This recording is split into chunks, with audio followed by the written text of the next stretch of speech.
नैतिक तुम आ जाओ और मुझे यहाँ से ले चलो। आज माँ ने मुझे थप्पड़ मार दिया और अब मैं इस घर में नहीं रह सकती। संजना के शब्द नैतिक के कानों में गूंजे तो उसके चेहरे पर एक धूर्त मुस्कान फैल गई। यही तो मौका था जिसका वो इंतजार कर रहा था। उसे मालूम था कि अब संजना को बहलाकर हमेशा के लिए अपने साथ ले जाया जा सकता है। एक ऐसा शिकार जो अब खुद ही उसके जाल में फंसने के लिए तैयार बैठी थी। संजना अपने माता पिता की सबसे छोटी और लाडली बेटी थी।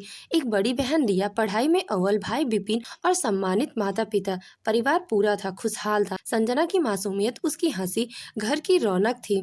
लेकिन कभी कभी यही चंचलता जब बेकाबू हो जाए तो दुखों की जड़ बन जाती है। कॉलेज में कदम रखते ही संजना की जिंदगी का रुख बदल गया। वहीं उसका सामना हुआ नैतिक से, एक चालाक, आकर्षक लेकिन स्वार्थी लड़का। नैतिक को संजना की मासूमियत में शिकार दिखा, प्रेम नहीं। और धीरे धीरे संजना उसकी बातों में आकर फोन, चैट्स और मुलाकातों में उछलती चली गई। रिया ने चिताया, देख संजना, हमारा सम्मान तेरे हाथों में है। पापा की इज्जत को जरा भी आंच न आए। पर संजना ने बहन को ही दुश्मन समझ लिया।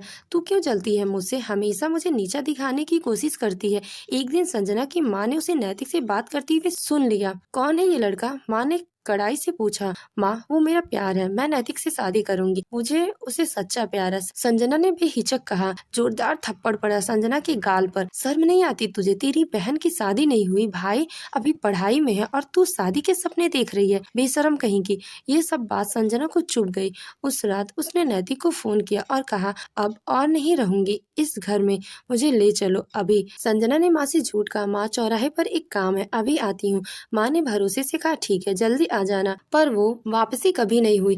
1 घंटे बाद माँ ने रिया से पूछा, रिया, संजना कहाँ रह गई? रिया ने घबराकर विपिन को चौराहे पर भेज दिया। दुकानदार बोला, बेटा संजना एक लड़के के साथ ऑटो में बैठकर कहीं चली गई है। विपिन को जैसे किसी ने छाती पर वार कर दिया हो। जब ये खबर उसके पिता तक पहुंची तो वो वहीं बेहोश होकर गिर पड़े। होश आया तो एक ही शब्द उनकी जुबान पर था, संजना। संजना ने 4 दिन बाद एक मैसेज किया, माँ, पापा चिंता मत कीजिए, मैं बहुत खुश हूँ, नैतिक के साथ हूँ और अब कभी घर वापस नहीं लौटूंगी। पिता ने कांपते हाथों से फोन उठाया और कांपती आवाज में कहा, बेटा एक बार मिल ले, बस एक बार, तुझे कुछ नहीं कहेंगे, बस देखना चाहते हैं तुझे। पर संजना का जवाब, पापा आपने मुझे कभी नहीं समझा, हमेशा रिया की तारीफ की, विपिन की तारीफ की, आपने मुझे बस जिम्मेदारी समझा। नैतिक मुझे उस प्यार से रख रहा है जैसे आपने कभी नहीं रखा। माँ ने फोन छीना और चीखती हुई बोली, अभी 4 दिन भी नहीं हुए और तू बोल रही है कि वो तुझे खुश रख रहा है? जिस मर्द ने तुझे बहकाया है वो कब तक साथ निभाएगा? आज नहीं तो कल तुझे पता चलेगा बेटी। लेकिन संजना अब बदल चुकी थी। उसकी आवाज में वो मासूमियत नहीं बल्कि अहंकार था। माँ, अब आप मुझे भूल जाइए, मैं जिंदगी अपनी मर्जी से जीऊंगी। पिता हर रोज उस मंदिर के बाहर बैठ जाते जहाँ संजना बचपन में झूला झूलती थी। हर लड़की को देखते और फिर आंखें भीग जाती। ये संजना नहीं है। रात को नींद नहीं आती। माँ खाना छोड़ चुकी थी, भाई ने पढ़ाई छोड़ दी थी और नौकरी में लग गया था ताकि घर का खर्चा चले। एक दिन पिता ने फिर एक आखिरी बार कॉल किया और कहा, बेटी मेरी तो उम्र निकल गई है, तू जो कर रही है कर, पर क्या कभी तेरे पापा ने तुझसे कुछ ज्यादा मांगा था? बस एक बात बता दे, तू वाकई खुश है ना? बस सच बता दे, फिर कभी फोन नहीं करेंगे। लेकिन अब संजना ने ब्लॉक कर दिया। वो रिश्ता जो खून से था अब तकलीफ की क्लिक से टूट गया। शुरुआत के कुछ दिनों नैतिक संजना को बहुत प्यार दिया, होटल में रुकवाया, बाहर घुमाया, वो सब दिखाया जो एक लड़की को लगता है प्यार होता है।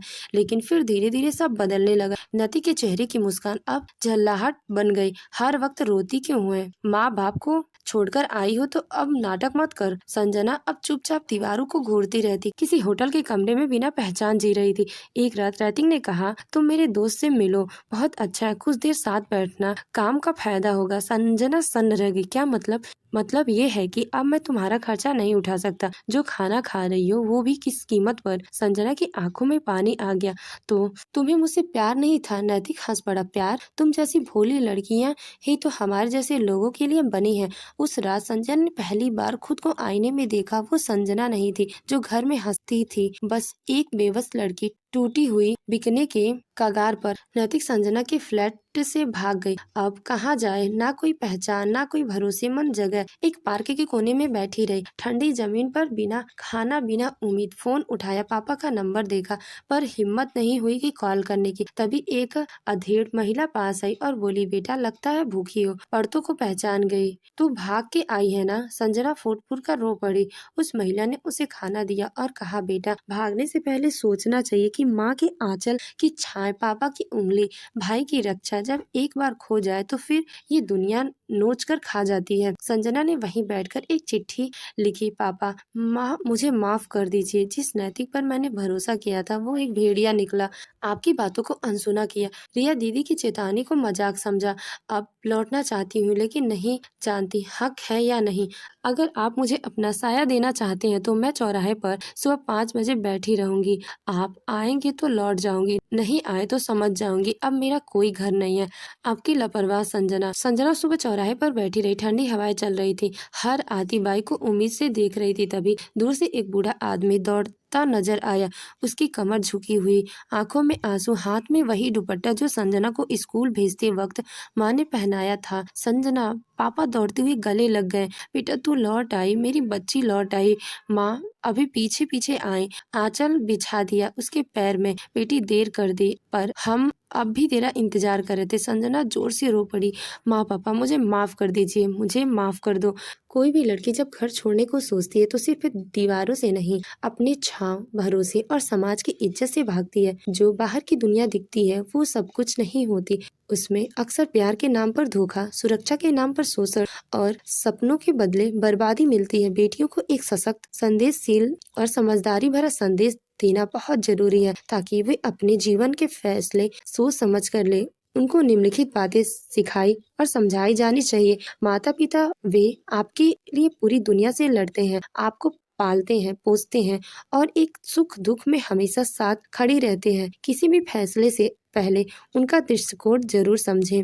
जीवन साथी चुनना या घर से भागने जैसा बड़ा कदम कभी भी सिर्फ इमोशन के आधार पर ना ले। जीवन में स्थिरता और सम्मान बहुत मायने रखते हैं। तो दोस्तों, आपको हमारी कहानी कैसी लगी? कहानी अच्छी लगी हो तो वीडियो को लाइक करें और अपनी राय हमें कमेंट बॉक्स में जरूर दें। हमारे चैनल को सब्सक्राइब करना ना भूलें। धन्यवाद।